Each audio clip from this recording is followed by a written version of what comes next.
우리 함께 읽으신 말씀을 가지고 얼굴에 다시는 근심빛이 없더라 라는 제목으로 하나님 말씀 전하도록 하겠습니다. 우리 내일부터 살펴보는 이제 특세 때 함께 나눌 말씀이 이제 사무엘상 말씀입니다. 이 사무엘서는 이 사사시대, 영적으로 가장 어두웠던 시대인 이 사사시대와 하나님께서 그의 하나님의 또 마음에 합한 왕, 이 다윗 왕정이 세워지기까지 그 중간에 이야기를 이제 담고 있습니다.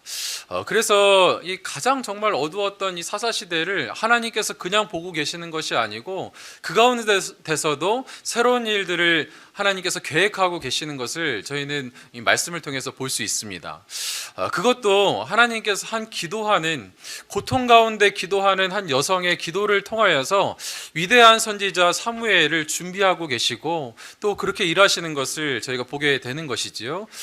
그래서 우리는 이 시대에 참으로 영적으로 어두운 시대에 저희가 살아가고 있는데, 이때에도 하나님께서 그저 이 땅을 그냥 두시는 것이 아니고 하나님의 일들을 계속하고 계시며 이 가운데서도 기도하는 자들을 통하여서 다음 이 세대를 또 준비하고 계시는 줄 믿으시기 바랍니다.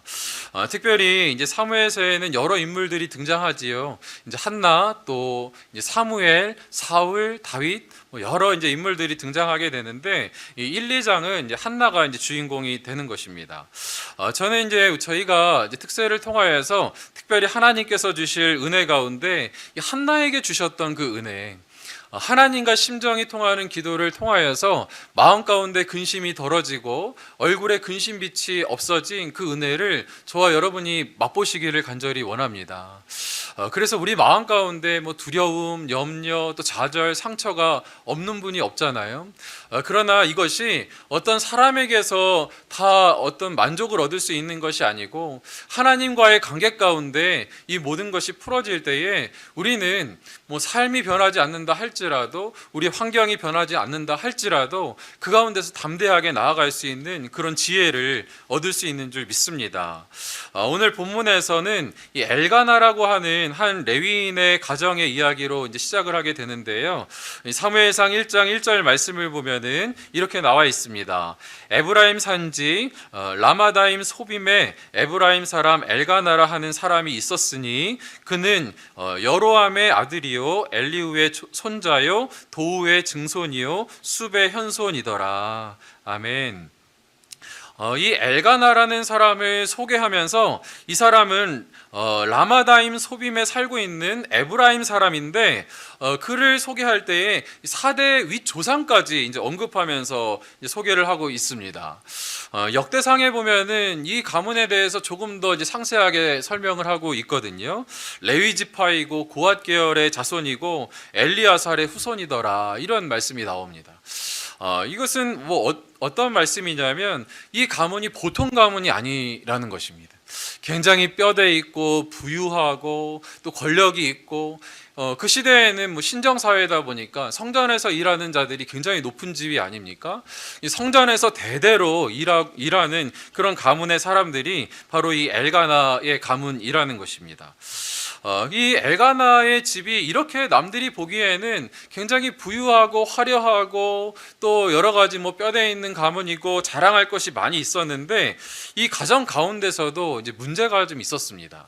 어떤 문제였냐면 가장 이 근본적인 문제는 이 엘가나에게 부인이 둘이 있었다라는 거예요. 이 사사 시대에 영적으로 굉장히 어두웠던 그런 시대인데, 이때에 성전을 섬기는 그런 자가, 레위 지파의 사람이 부인을 둘 두었다라고 하는 것은 그 시대가 얼마나 영적으로 이제 어두웠고 이 종교인들이 타락했는지 보여주는 단면이라고 이제 생각할 수 있습니다. 이 가정은 그것으로 인하여서 굉장히 많은 문제들이 이제 파생이 되거든요. 특별히 이 가정에 이제 엘가나와 그 부인 두 사람을 이제 소개하고 있는데, 이제 한나와 분인나를 소개하고 있지요. 근데 이 세 사람이 각자의 어려움으로 삶을 살아가고 있습니다. 사무엘상 1장 2절 말씀을 보면은 이런 말씀이 있습니다. 그에게 두 아내가 있었으니 한 사람의 이름은 한나요 한 사람의 이름은 분인나라. 분인나에게는 자식이 있고 한나에게는 자식이 없었더라. 앞서 소개한 이제 엘가나와 함께 이제 한나와 브닌나 두 부인을 소개하고 있습니다. 그 중에서 이 한나는 이 엘가나의 첫 번째 부인이죠. 그런데 한나를 소개할 때에 뭐라고 소개합니까? 그에게는 자식이 없었더라 이렇게 말씀하고 있고요. 그런가 하면은 둘째 부인으로 드린 이 브린나에게는 자식이 있었더라 이렇게 말씀하고 있습니다. 그래서 이 한나라는 이 자매는 이분은 그 한나에게는 어떤 고통이 있었습니까? 자식이 없어서 이 마음 가운데 굉장히 큰 아픔과 고통을 가지고 살아가는 사람이었습니다. 특별히 그 당시에는 자녀가 없는 자들을 하나님께서 이제 버리셨다라는 그런 히브리적인 생각이 있었기 때문에 자녀가 없는 자들이 내가 하나님으로부터 버림받은 것이 아닌가라고 하는 그런 신앙적인 그런 상처와 아픔들이 있었습니다. 그 한나에게는 그 아픔이 있었던 것이죠. 게다가 이 한나에게는 또 다른 하나 더 아픔이 있었다고 한다면 그건 브닌나가 계속해서 괴롭히는 거예요. 둘째 부인이라고 하는 브닌나가 이렇게 괴롭힙니다. 사무엘상 1장 6절 말씀을 보니 여호와께서 그에게 임신하지 못하게 하심으로 그의 적수인 브닌나가 그를 심히 격분하게 하여 괴롭게 하더라. 이 브닌나가 아마 이 한나는 굉장히 착한 사람이었던 것 같습니다. 이 브닌나가 막 자기를 격분하고 못 살게 굴어도 그에게 어떤 대항을 하지 않아요. 그리고 뭐 엘가나에게도 자기 못 살겠다 이야기하지 않는 어찌 보면은 좀 내성적이고 그런 착한 사람이었던 것 같습니다. 이렇게 한나는 자기의 아픔을 그렇게 마음 가운데 품고 살아가는 그런 사람이었고요. 그런가 하면은 뭐 브닌나라고 하는 둘째 이제 부인도 굉장히 그에게는 자녀의 축복은 주셨습니다. 이제 많은 자녀를 주셨다라고 말씀은 하고 있는데 그에게도 자녀는 있지만 큰 아픔이 있었습니다. 그 어떤 아픔이었을까요? 남편이 그를 사랑하지 않는 거예요. 이러려면 결혼하지 말던지. 이 둘째를 드리고서는 그를 사랑하지 않는 것입니다. 사무엘상 1장 4절부터 5절 말씀에 이렇게 말씀합니다. 엘가나가 제사를 드리는 날에는 제물의 분깃을 그의 아내 브닌나와 그의 모든 자녀에게 주고 한나에게는 갑절을 주니 이는 그를 사랑함이라. 이 브닌나를 옆에 두고 이 엘가나가 한나만 그렇게 이제 좋아하는 것입니다. 재물도 2배로 주고 또 그를 사랑하는 마음도 막 표현하고 그런 모습을 막 보이는 것이죠.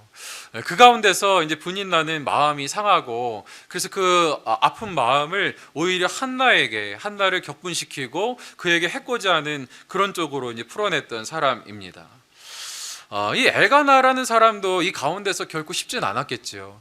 두 부인을 이제 두고서 살아가는 엘가나는 그 사이에서 뭐 이분도 굉장히 힘들게 살아갔던 사람입니다.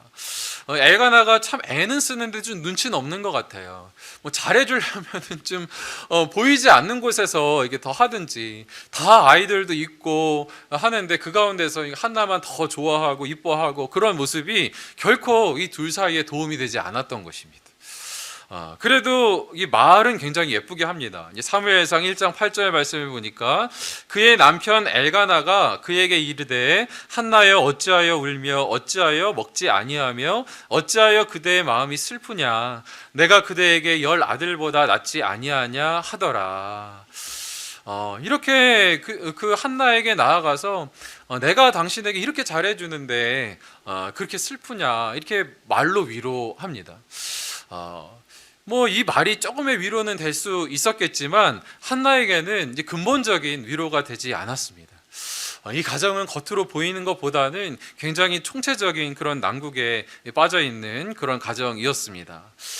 그런데 이 가정의 세 사람 중에서 한나가 참 대단한 것이 있다라고 한다면 한나는 이 어려움을 가지고 새로운 돌파구를 이제 향해서 나아가는 것입니다. 어떻게 이제 어떤 돌파구를 향해서 나아갔을까요? 이 한나는 자신에게 있는 이 고난과 상처를 붙들고 하나님 앞에서 기도하기로 작정한 것입니다. 절박한 심정으로 하나님 앞에 나아가서 이 기도로 나의 문제를 한번 뚫어내겠다라고 그렇게 이제 생각을 한 것이죠. 내 삶 가운데 주어지는 이 의문들, 상처들, 이 아픔들을 그냥 내가 품고 어떤 사람에게 가서 이것을 풀어내고 사람을 해코지 하는데 쓰지 아니하고 오로지 하나님 앞에 나아가서 이 문제를 가지고 기도하기 시작하는 것입니다. 그래서 사무엘상 1장 10절 말씀에 한나가 마음이 괴로워서 여호와께 기도하고 통곡하며, 여러분 짧은 말씀이지만 이 가운데 한나의 마음이 너무나 잘 드러나잖아요. 마음이 너무너무 괴로워서 정말 이것을 가지고 하나님 앞에 기도할 때에 기도하고 통곡하면서 절박하게 하나님 앞에 나아갔던 그런 모습을 보이는 것입니다. 여러분 사람은 누구나 삶 가운데 아픔과 상처가 있습니다. 연약함이 있고 또 원치 않는 그런 결핍 앞에 서게 되는 것이 인생입니다. 이런 것이 모든 사람에게 주어진 그런 공통점이라고 한다면, 그러나 그 상황 앞에서 이제 사람은 두 종류로 나뉘는 것 같아요. 이 문제의 해결자이신 하나님 앞에 기도로 나아오는 사람이 있고 그것을 자기가 해결할 수 있는 것처럼 생각하고 스스로 그 문제를 짊어지고 가는 사람이 있는 것입니다. 저는 저와 여러분이 정말 인생의 해결자 되신 전능하신 하나님 앞에 내 인생에 말할 수 없는 그런 고난과 또 연약함과 상처가 있다 할지라도, 누구에게는 이야기할 수 없다 할지라도, 심지어는 목회자에게 이야기할 수 없다 할지라도 하나님에게 나아가서 그 문제를 가지고 절박하게 기도하면 하나님께서 새로운 이 소망의 빛을 보여주실 줄 믿습니다. 여러분, 이 한나는 아까도 말씀드린 것처럼 굉장히 순한 자였고 어떻게 보면은 대항할 줄 모르는 자처럼 보였지만 하나님 앞에서 굉장히 담대한 자였습니다. 왜 그렇습니까? 이 시대에 기도하는 자들이 바로 하나님 앞에 막 나아가지 않았었거든요. 향과 제물을 준비하여서 이 제사장을 통하여서 예배 의식을 통하여서 이 기도 시간에 기도하였던 것이 보통의 모습이었는데, 이 한나는 바로 하나님 앞에 절박한 심정으로 나아간 거예요. 그리고 하나님 나라의 문을 막 두드리는 것입니다. 근데 놀랍게 하나님께서 그 기도를 들어 응답하여 주셨습니다. 그래서 유진 피터슨이 쓴 이 사무엘서 강해에서는 이렇게 이야기합니다. 보통 사람, 주변 인물 한나, 성직자로 임명받지 않는 한나, 그녀는 어느 순간 우리가 본받아야 할 최초의 기도 모델로 등장했다. 기도 응답은 경건함이나 직분에서 오는 것이 아니라 절박한 마음에서 온다. 아멘. 기도 응답은 경건함이나 직분에서 오는 것이 아니라 절박한 마음에서 온다. 아멘. 여러분, 하나님 앞에서 이 상한 마음으로 절박한 심정으로 주님 앞에 나아가는 자의 기도를 주님께서 기쁘게 받으시고 그 기도에 응답하여 주시는 줄 믿으시기 바랍니다. 그래서 아무리 막 직분이 있다 할지라도, 또 목사라 할지라도, 또 장로님이라 할지라도, 권사님이라 할지라도 그 직분이 하나님 앞에 나아가서 따논당상으로 기도 응답을 받는 것이 아니고, 아무리 목사라고 할지라도 하나님 앞에 나아가서 중언부언하고 외식하는 기도를 하면 하나님께서 그 기도를 받아주시겠습니까?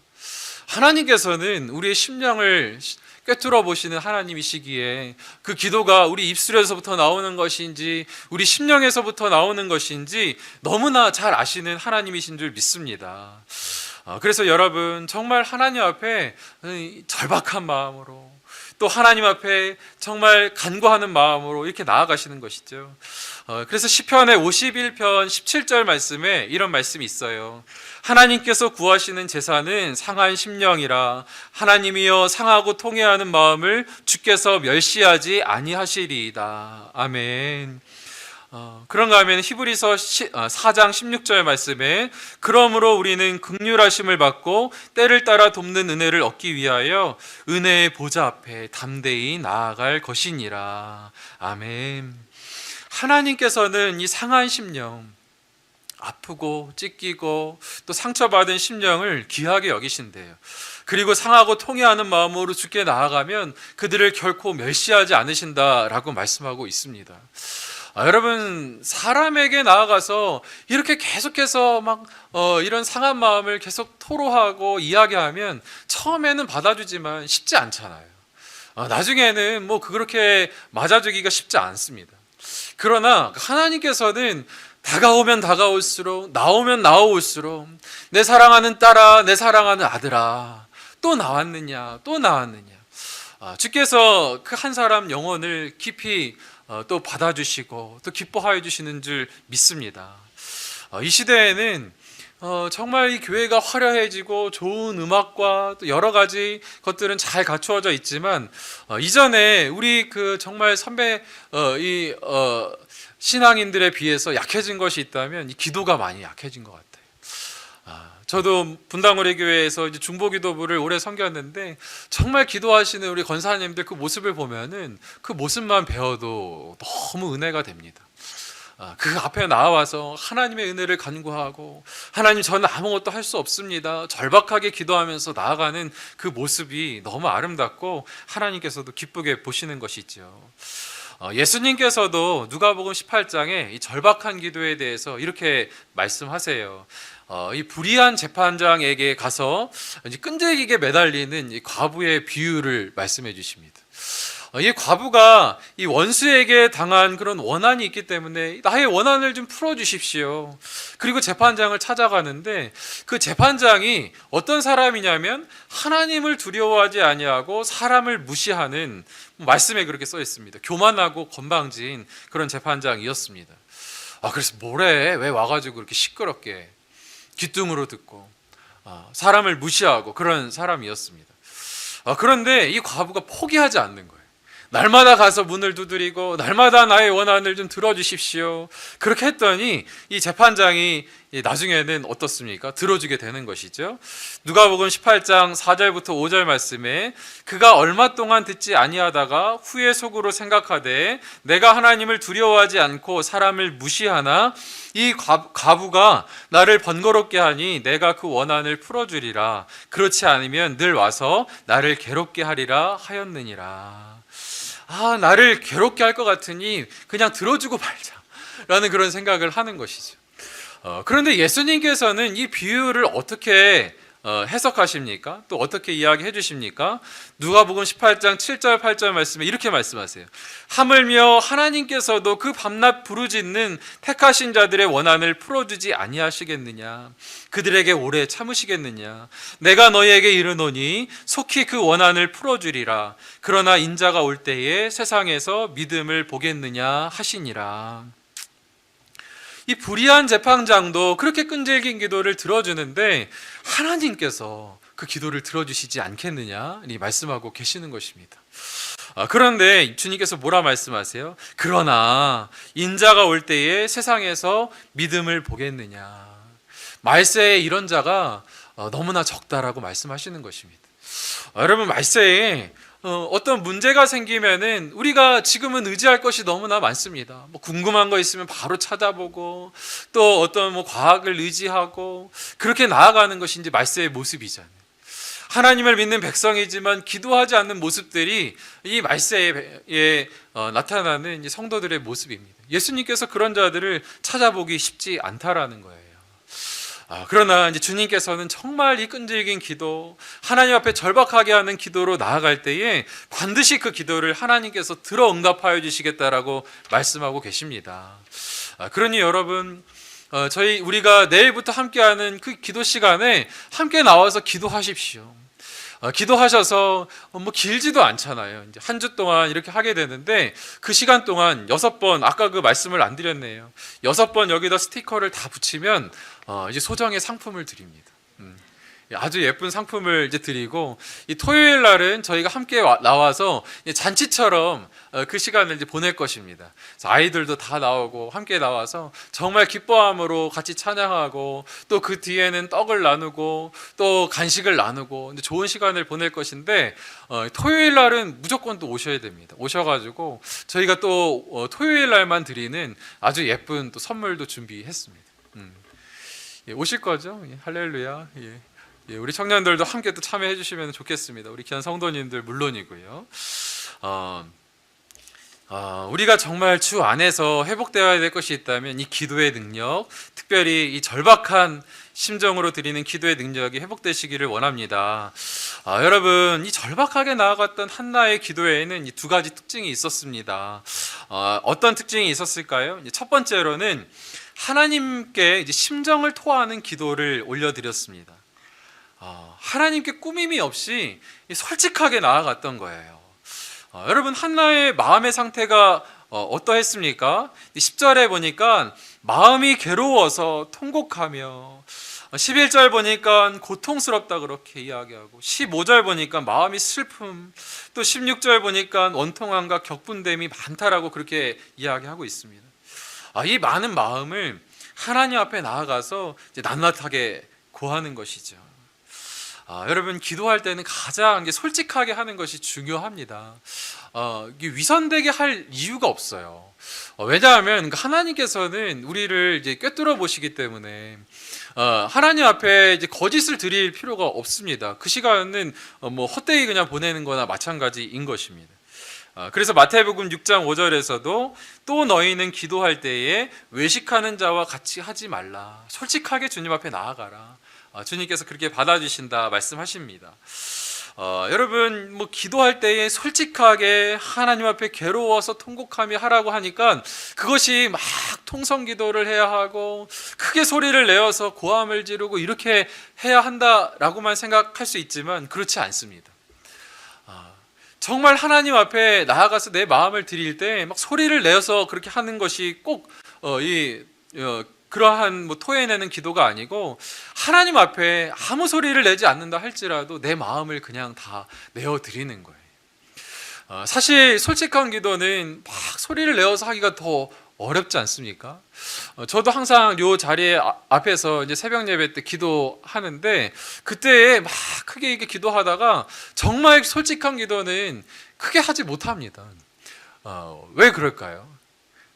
옆에 계신 성도님들이 상처받을까? 아니, 목사가 무슨 저런 기도를 하나, 저런 생각을 하나, 저런 바람이 있나. 저도 하나님 앞에 정말 제 안에 있는 것을 드러낼 때는 오히려 막 크게 이게 하지 못할 때가 있거든요. 그러나 솔직하게 하나님 앞에 나아가서 간절하게, 입술은 벌리지 못한다 할지라도 하나님 앞에 그렇게 아뢰면 주님께서 그 모든 우리의 마음을 알아주신다 이제 말씀하고 있습니다. 그래서 이 한나가 사무엘상 1장 13절 보면은 한나가 속으로 말하매 입술만 움직이고 음성은 들리지 아니하므로 엘리는 그가 취한 줄로 생각한지라. 이 한나도 너무너무 마음에 어려움이 있었는데 이 입술만 움직이고 음성이 들리지 않는 그렇지만 또 간절한 기도를 하나님 앞에 드렸던 것입니다. 이런 간절한 기도 끝에 어느 지경까지 이제 나가게 됩니까? 15절에 보니까 여호와 앞에서 내 심정이 통하였다 말씀하는 것입니다. 그러니까 하나님과 기도자의 이 마음이 통하는 그런 지경까지 나아가게 되는 것이죠. 그래서 여러분, 이제 기도의 응답은 하나님과 내 뜻이 이렇게 딱 만나는 지점이 있습니다. 그때 하나님께서 놀랍게 응답해 주시는 것이지요. 이 한나의 마음 가운데는 무엇 때문에 괴로웠다라고 아까 말씀드렸지요. 하나님께서 나를 버리신 것 아닌가, 하나님께서 나에게 나를 벌하시는 것 아닌가, 그런 것 때문에 굉장히 두려워하고 하나님 앞에서 괴로운 마음이 있었는데, 하나님의 마음을 알고서는, 그것이 아니다라는 것을 알고서는 그 마음의 근심빛이 사라졌습니다.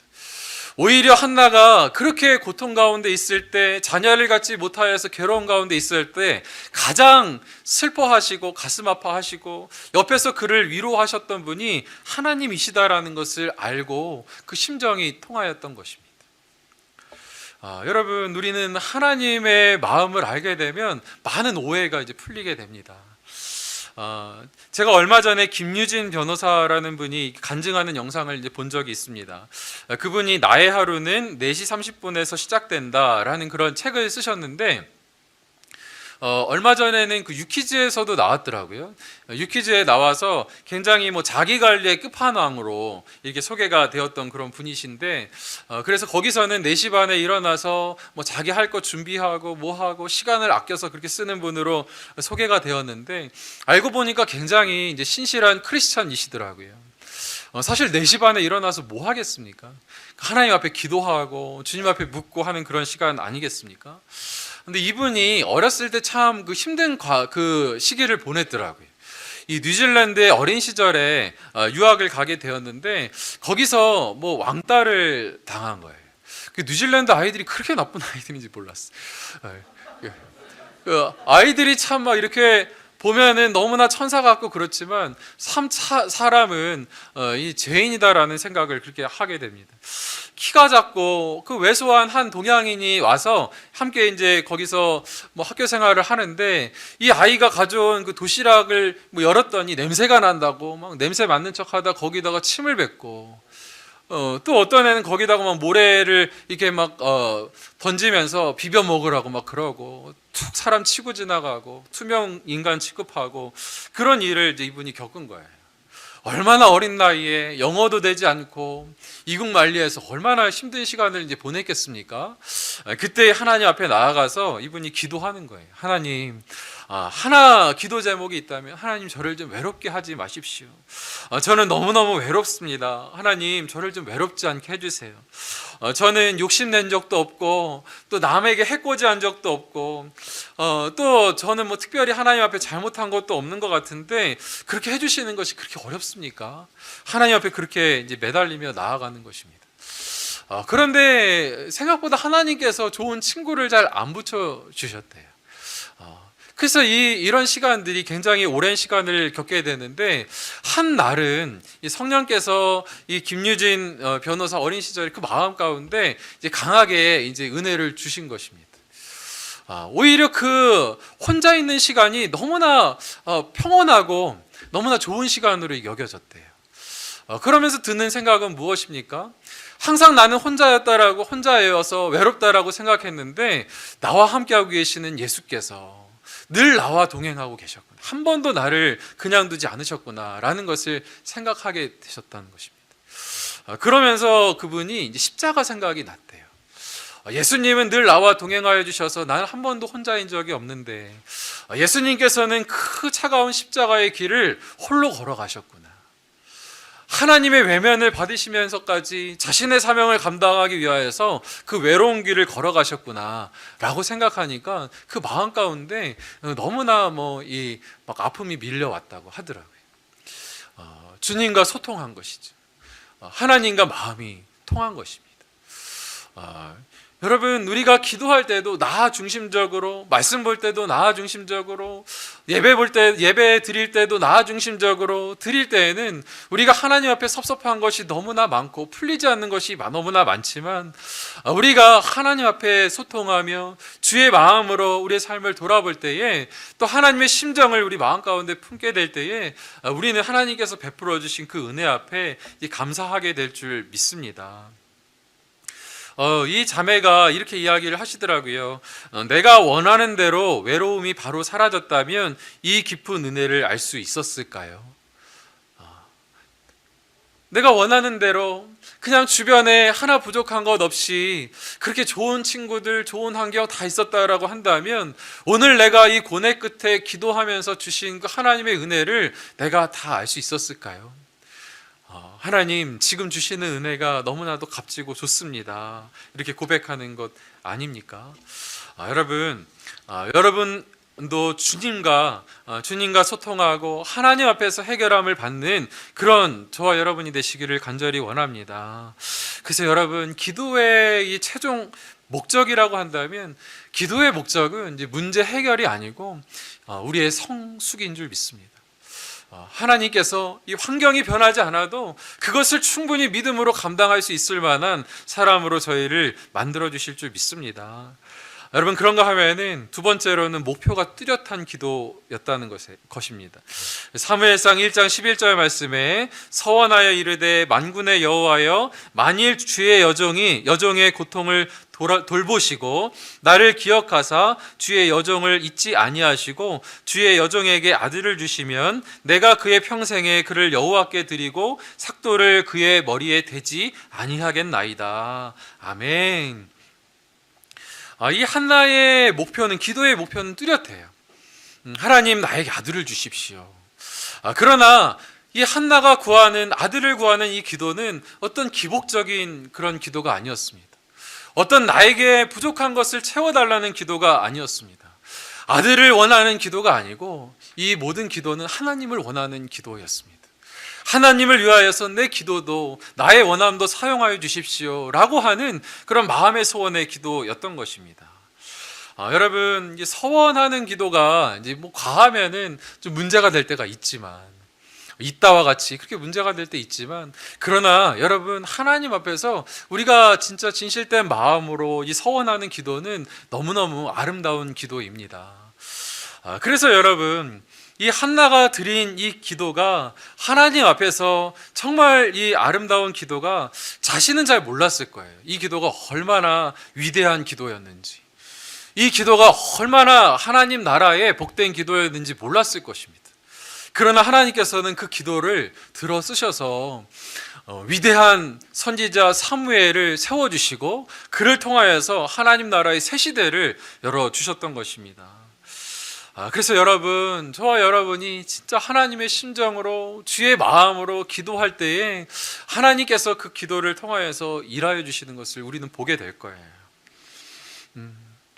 그래서 여러분 마음에 뭐 사람이 해결해 줄 수 없는 염려와 아픔과 상처와 고통이 있으십니까?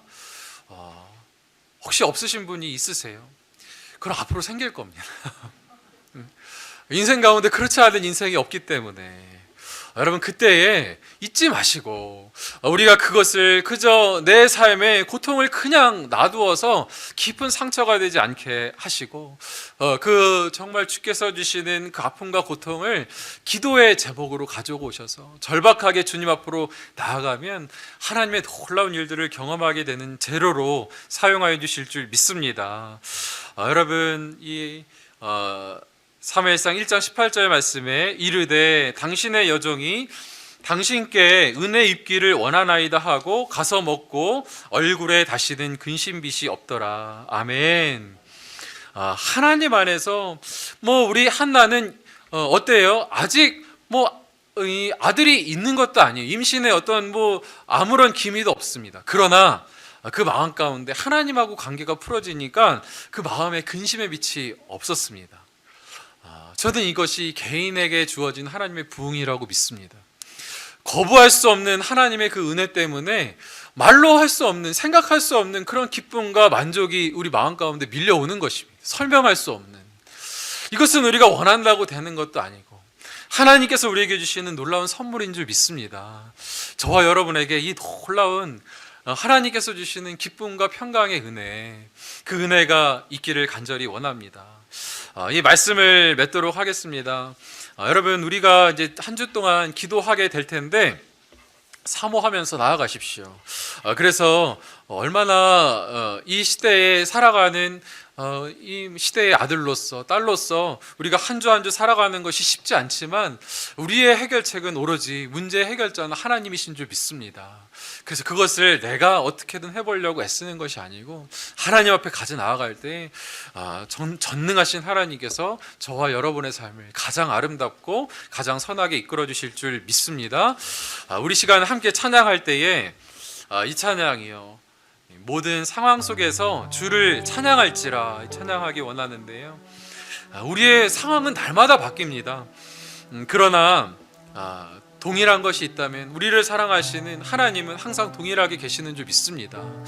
우리가 그분 의지하면서 나아갈 때에 우리는 놀라운 큰 도움과 은혜를 경험하게 될 줄 믿습니다. 우리 함께 믿음으로 고백하시겠습니다.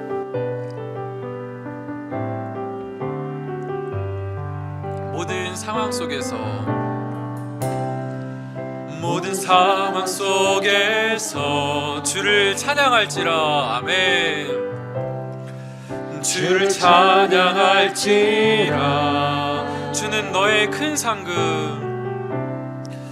주는 너의 큰 상급, 큰 도움이시라,